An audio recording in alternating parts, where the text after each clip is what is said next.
Welcome to our interview series featuring Gordon Kennedy. PJ recently had the opportunity to travel to Nashville and sit down with Gordon in his home studio. We hope you enjoy this episode. Well, we probably should wrap this up at some point, I guess. I don't know. The this sun's is- still up. Yeah, You can see that's our natural lighting. But we got enough the first show we did, right? That's right. Oh, that is just so funny. We're doing this Star Wars style. We're doing this. The prequel will come out at some point. That's right. But before we wrap up totally, I wanted to ask you a question, and I might answer part of it for you because I'm really good at that. One of the most meaningful projects you've worked on, I would have to say, would be Ricky Skaggs' Mosaic. Definitely. Yeah. There's a poster out there. I've listened to that front to back at your recommendation many times. Today, I actually listened to the track by track discussion between you and Ricky about the writing of the songs and what they meant. I don't know. I mean, I could leave the door open if you've done something more meaningful than that, but I'd be interested to hear you talk about Ricky Skaggs and how that came about and just the whole theme of that project. Well, I had written a song with Phil Madeira once again. He and I wrote a song that wound up on the Hornsby Skaggs duet album. And I actually went on and played on the live show that they did for, I think CMT called it Cross Country. I know they did one called Crossroads or something, but Cross Country or something like that. Hornsby on piano with Ricky's bluegrass band is something. Wow. I mean, you can't imagine how great it is until you're sitting there and just, oh my gosh. So those guys did a record together and they cut this song. Well, a couple of years roll by and I get a call from my friend Lee Groich, who I've known for years, who was working out at Ricky's studio at the time. And, hey, have you got any songs for Ricky's next record? Well, if you're a songwriter and you get asked that question, there's only one answer to that question. Oh, yeah, sure, yeah. And so I said, well, let me get you a CD. And so I put together a CD, 12, 13 songs or something of what I thought if he likes this song, he can shape shift it into a bluegrass or, if he likes the song enough. But for just some wild, crazy reason, I thought I want kind of Ricky to know where I'm at spiritually these days. So the first 3 songs I put on this CD were things that I thought, if I do another Dogs of Peace record, I would probably do these 3 songs. But this will just let Ricky hear my heart, knowing that's not what he's looking for. So I make the CD and I give it to Lee. Lee calls me within a few days and said, hey, I listened to your CD. And he said, I love these first 3 songs on here.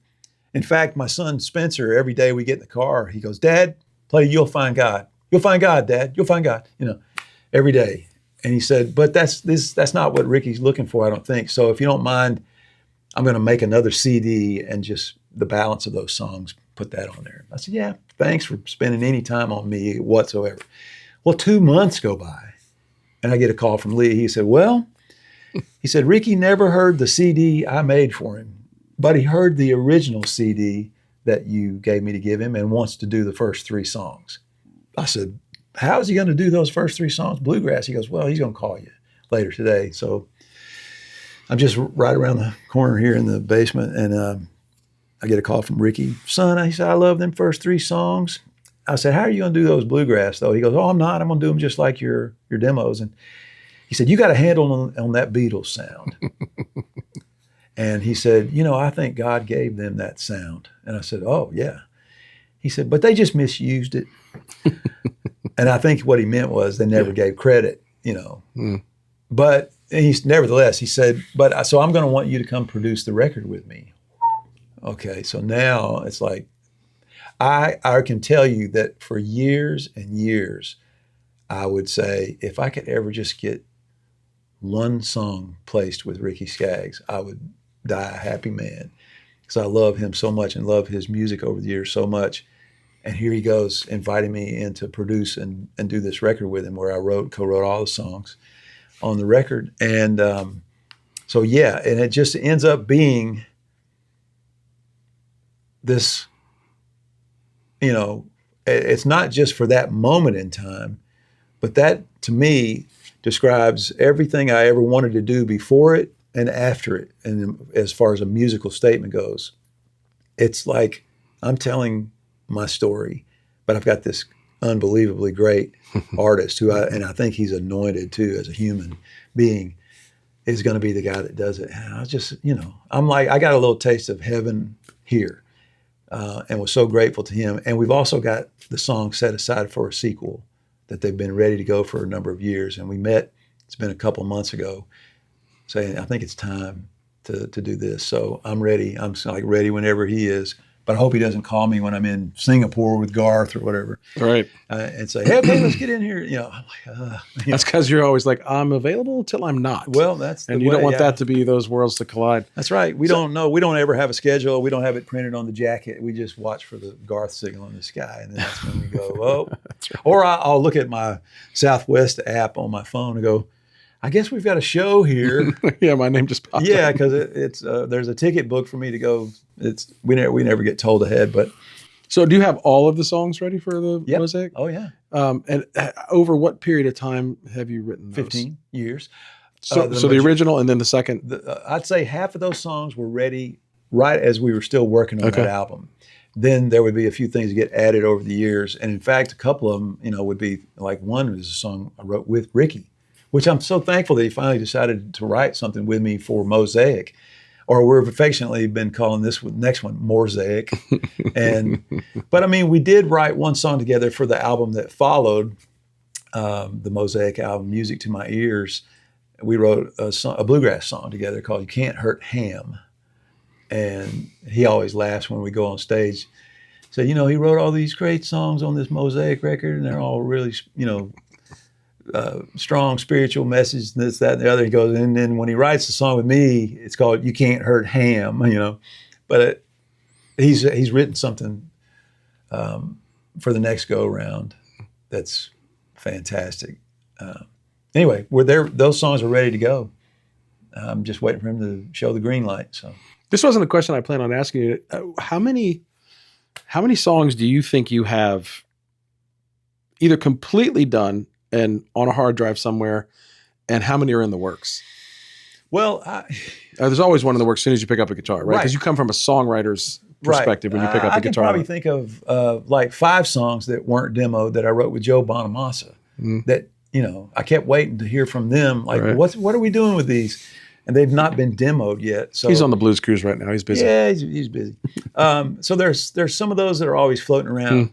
But for the most part, though, how many songs have I written over the years, or is that what you're saying? How many do you think you have ready to go? Like of the category that's already like. Well, I mean, so when someone calls and you say yes, you're like, oh, I know. I'm doing like it's paper. It's not paper. But like, I mean, there's always dozens of songs that I could present immediately to somebody that But like, you think that there are all these songs sitting on the hard drive that are just collecting dust, and then. While we were doing the stadiums tour with Garth, he said to me, and he's mentioned a name that he hadn't said it for 20 years at this point. He said, that Chris Gaines record, he said, that Chris Gaines writer, record, producer. He said, that was his greatest hits record, right? And I said, yeah. He goes, well, what albums did those hits come from? We need to do those albums. And I thought he was pulling my leg, but then he announced publicly not too long after that he's doing 5 more Chris Gaines records. So you go back and look at the artwork from the greatest hits. I was wondering about that. And it has the songs listed that are on the album, and then it gives you, and even the album cover. Like a thumbnail? Of the album it came from. So like he was in a band called Crush first. Oh my. And he didn't do any of the vocals in that band. So on the first album, the greatest hits album, the last song on there is a song called My Love Tells Me So. That's me singing. He didn't do anything to our demo. On the other songs, he would put his voice on our demo. Well, so he said, we got to do these 5 albums, the ones that are listed in the artwork. So I need songs again. I've got 30 songs in this batch of tunes for these 5 albums, and me and Wayne and Tommy have all the songs in there again. There might be 1 or 2 maybe that might come from somewhere else by the time it's all said and done. But he went back to the same well. And we actually went into the studio a couple of weeks ago, and there I am in the studio with Tommy Sims, Chris McHugh, Wayne Kirkpatrick, Blair Masters, and we got Jeff Balding engineering. Wow. And so I'm looking at this group of guys and thinking, everything I've ever done that I feel is the most significant stuff in my life, these are the guys that are a part of all of this, And it was just such a joyous time to be back in the studio with these guys, but we were making the Crush album. That's great. Yeah, we're Crush. So you're used to this whole doing the sequel first, like this interview. Yeah. It's like you and George Lucas are really good at that. And I still don't know why I thought. I don't know. I mean, I even thought. It's great. I think to this day, I'm saying, man, big fun. I know we did this show. I think what you told me, and I was kind of honored. You said, I think I watched one of your podcasts, and I knew we had talked about doing interviews, so I thought we'd already done this. Well, and we'd also spent enough time together. Please, yes. Where, in my head, I thought probably everything we talked about. Did we do that on your show or just at dinner? Right. That's probably. And so it was probably I was confusing dinner with sitting down and doing it. Well, when Brody makes a 30-ounce tomahawk steak, you tend to go into like a bit of a food coma and just kind of forget where you are. Yeah. You get a handle on one of those things. So I think I have two questions left. One, you kind of said something that made me think of the question. I personally believe that life is about the core group of people you're with, like the people who hold you accountable, the people you're close to, like your inner circle. You show me someone that's healthy and doing well, and you point to their inner circle, and it'd be like, this is why. Mm-hmm. You mentioned musically, that group. Yeah, that's an amazing group of musicians, and I'm sure there's friendships peppered in there as well. Obviously, long-term friendships, but like, who would be in your like inner circle? And I'm guessing there's non-musicians in there to perhaps keep your head straight. I mean, there have always been, the giants in my life are if it's family, it's my grandmother and my mom, my father. But I have an extended family out of that down there in Louisiana that, if you ask me where do I want to go on vacation, it's there. Because to me, sitting in a room with them is better than whatever beach. You said you have a few aunts and cousins that are still there. Just all that kind of stuff. And so, I went down there to see him this past weekend for my dad, the church service that we did for him. And so that's always just like good for my soul. But my grandmother is sort of there as an early, compass point, pointing me in the right direction. Our high school football coach, Carlton Flatt, that we just lost, he was a guy that would keep people, idiots like me, on the rails when you're in those formative years. Sure. And you need that in your life, and he was certainly one of those, and a giant in my life. My dad as an example of integrity when it comes to how you navigate yourself through a career, through business, through reputation, all that kind of stuff. He, my brother Shelby got up and reminded us of a story that back, if we go back to the day or the week after the Grammys, and now here me and my dad and my two brothers are going to have a celebratory lunch, and we get in the parking lot and we're hugging each other and everything, and Dad's saying something about, I'm proud of each one of you guys, blah, blah, blah. And, I said, well, Dad, no matter what the three of us ever will do, it will never be able to fill your shoes. And Shelby reminded us that Dad's response was, these shoes weren't that big. He just said, but they were clean, like the way he did stuff. And you can't find anybody in this town to say something negative about the way my dad navigated through music and the business of music too, the music business. So, he was that guy that would be one of those. But then I've got the people that, like a Dan Huff was very critical to me in high school for as much as I was into sports and everything, but he kept, at least, I always had to have one hand on the guitar if I was going to keep up with this guy, my friend in school. So he was somebody that made sure I was, had, paid attention to that, which I'm so thankful for all these years later. Wayne Kirkpatrick, as a songwriter, would be the guy that, I've described it this way before. I would write songs, and I would think these songs are good, and I would think I was doing it the right way. But when I started writing songs with Wayne, seriously, it was like just reaching over and flipping a switch. Boom. That was one of my questions. And you went there, and hopefully my phone's still working here. What was it about Wayne that did that for you? Because I've heard you say that many times, but I don't know that I've ever heard you unpack like what.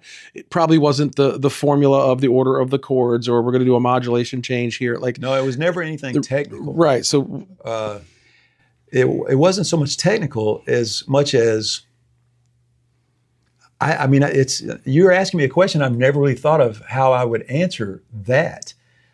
But it would be everything from not being satisfied before you should be satisfied with the finished work. You know, learning that it's okay to have more stuff on the cutting room floor than the final product. You know,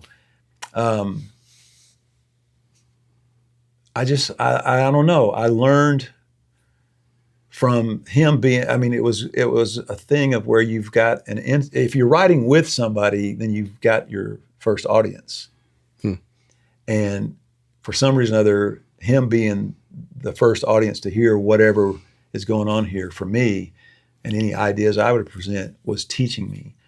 And I don't know how else to describe it, you know, other than the fact that we were friends, and I respected everything that he was doing, and he would invite me to come play on things that he was producing. But then at the point where he started writing songs, I just kind of went, without even knowing how it happened, one day I just went, I believe I've elevated my situation here and my game, you know? So it's hard. It would be hard for me to, but I'm going to think about it now that you've asked me that. If I can explain that at some point, we'll do it on show number 7. that's right. Which is the next one, I think. Isn't that the next show? Who knows how many shows this is going to be spliced But into. I don't know. Yeah. It was It was just always curious to me, Yeah. like what that meant. It was real. Every time you said it with conviction and passion, and you could just feel your response. I just didn't know what was behind that. Well, you know, I don't know how I would describe it. Well, you marinate on that. Well, when you go from with somebody else and you might say, oh, this is great. And then you get with somebody and you go, I don't know if this is great yet, you know. Well, why? And then because what It's you're Not learning. the Voice doesn't sell many albums. Wayne and I, we got to the point where after we had achieved some success writing, it was just a private joke for a while, but now we laugh about it all these years later, that when we would be writing something and we would think, this is really, really good. But we wouldn't say, this is really, really good. We'd say, let's go buy something. and then one day it was, let's go rent something. just in case. In case. And At least with an option one day to buy. it was like, let's go sell something. You know, it became our 3-tiered grading scale for how we were confident in what we were doing. But that's just, you know. I like that. But, it was an iron sharpens iron thing. Which what that takes is for iron and iron to clang together. That's right. They got to bang together. It's not pretty. It's not pretty. Putty and iron. Sure. Yeah. Know. That's where I went to school in Messiah University. That is the team scripture.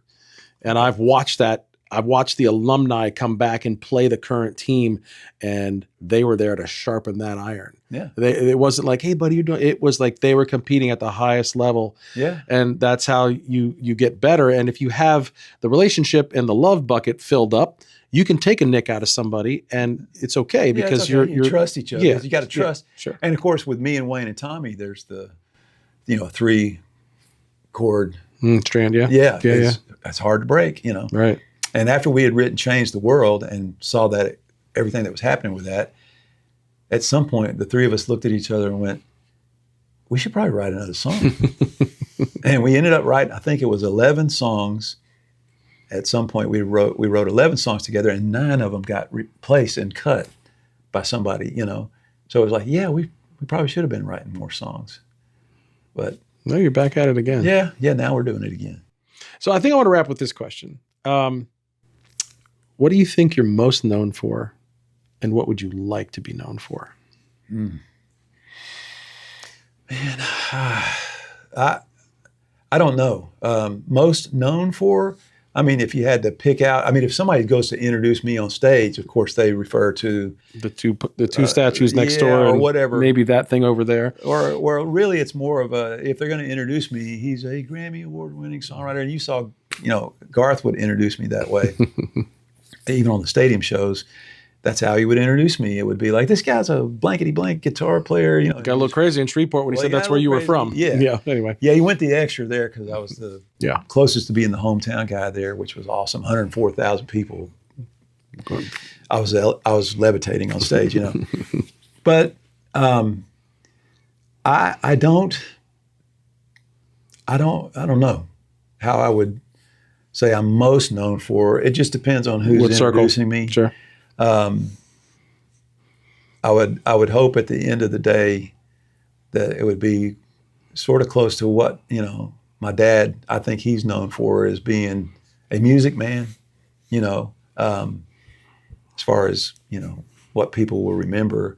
But I mean, I have my, you know, the things I would like to be known for those closest to me, you know, family and Grandchildren. and oh gosh, yeah, I want to be Papa. Don't kid yourself. Right. I've got 2 grandkids now, and if that's all I'm known for the rest of my life, I'm good with that. You know that. But, Just the secret sauce here. Half of our texts are about grandkids, Oh, yeah. not about gear. yeah, absolutely. But yeah, that's another good question you've asked me. I've never thought of how to give an answer. Well, for that. I've met my objective. I love listening to interviews. I haven't. This is probably the first full length one I've conducted by myself. Yeah. And I'm really like, I just want to probe somebody. I saw the light switch on. Like when someone gets asked a question, because you've been asked some of the same questions a million times. And then when you get asked a question that just brings the person to life, or it makes them think about something that they haven't thought about, or in a way they haven't thought about. To me, it's interesting to see, and the fact that I could just bang my mic and trigger that is well, it's not, you know, exhilarating. even the fact that I would say I hesitate to answer that question because I honestly, I don't dwell too much on how do I want to be known or Sure. whatever. But I will tell you this, and I've heard Ricky say this phrase before. He said, well, I'm more interested in making Jesus famous. Yeah. You know, so I hope that my life reflects that. That, you know, I want what I do to somehow miraculously glorify God, because that's who gave it to me in the first place. And so I'm not interested in taking what he's given me to further my particular agenda, or how can I be known, or how can I get more likes, or all that stuff.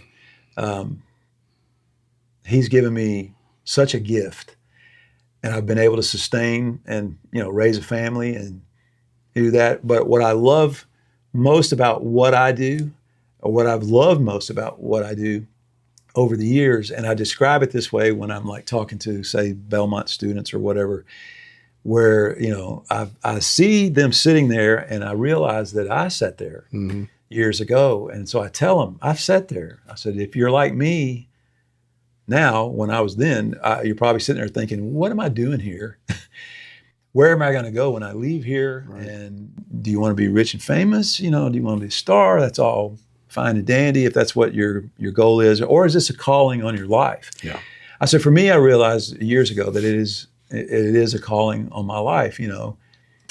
And once you realize that, and I said, one of the ways you know that might be a calling is if you get called all the time. That's a hint, you know. I said, but if once you realize that it's a calling on your life and you get called, you know what the answer's got to be? It's got to be yes. So consequently, the most fulfilling things that I do are when people like the Heimerdinger Foundation, Bright Stone, St. Jude's, and I could go on and on and on and on and on, you know, Alive Hospice. When these people call me and ask me if I'll go do this event or this fundraiser, this house concert, that's the place where I get the most joy because I know that's why I've been given this. And so if you say, what do you want to be known for? The short answer would be, I want to be the guy that said yes. And anytime I got asked for something like that, I never said, that one's beneath me, or that one that's not going to get me a social media boost or what, any of all that stuff. Never want to be that person, but I want to be the guy that availed myself for when I got called for whatever, because otherwise it's not a calling on my life. It's all about me at that point, and I'm not interested in that. So that would be maybe now that I've thought about it for another 60 seconds, that's more. That's a beautiful answer. And I for the time I've known you, I see that in you. You're the easiest guy to be around. She might kill me for saying this. You're the only person that I'm allowed to name drop with my wife. I could talk about you all day and she's fine with it. I talk about somebody else, she's just like, please stop. But that's because she's been here. Like, she came over when we came to pick up the guitar for Brody's birthday. My son was with us. He was struggling with allergies. You run upstairs and get Benadryl, and then she stole your glasses and we had to get them back to you. You were Mr. Magoo for a day. Like, Yeah. I've just gotten to know you as a person, which, I've been very grateful for that. And I really appreciate this time. And thinking about wrapping up with like the mosaic analogy, Yeah. I'm glad that my tile and Brody's tile bumped up against each other, because then my tile and your tile bumped up against each other. And we're all part of that. And even to a much smaller degree, my experience I had with meeting Dan Huff in the 80s, that made it a little easier connect. Like, all these tiles that came together that led me to being here in your home studio today and talking about gear. And I think things maybe a little bit more meaningful than gear. Yeah, I mean, it's cool when we get every once in a while those tiles. We see, we get a glimpse of a picture being made and why we're juxtaposed to one another, because something's at play here. But then God sees this whole big picture already finished, you know. So, but yeah, I'm grateful too. And the fact that we cross paths has been so comfortable, to the point of where I say to myself, surely we've done that show. Exactly. Surely we have. To where I had to speak rather sharply, and they know we haven't. No, I'm still not convinced. But But this has been an absolute pleasure and a joy, a long time in the making. And this could be 9 episodes. This is like, we're going to call Ken Burns and ask him how you edit this down into something meaningful. But this has been really great. I'm hoping that both of the devices are still on, because that is not my bailiwick here. But Gordon, thank you for inviting me not only to do the interview, but into your home. And pleasure having you. It's Yeah, great, man. anytime. Thank you. All right, hopefully let's go see. Is it still red?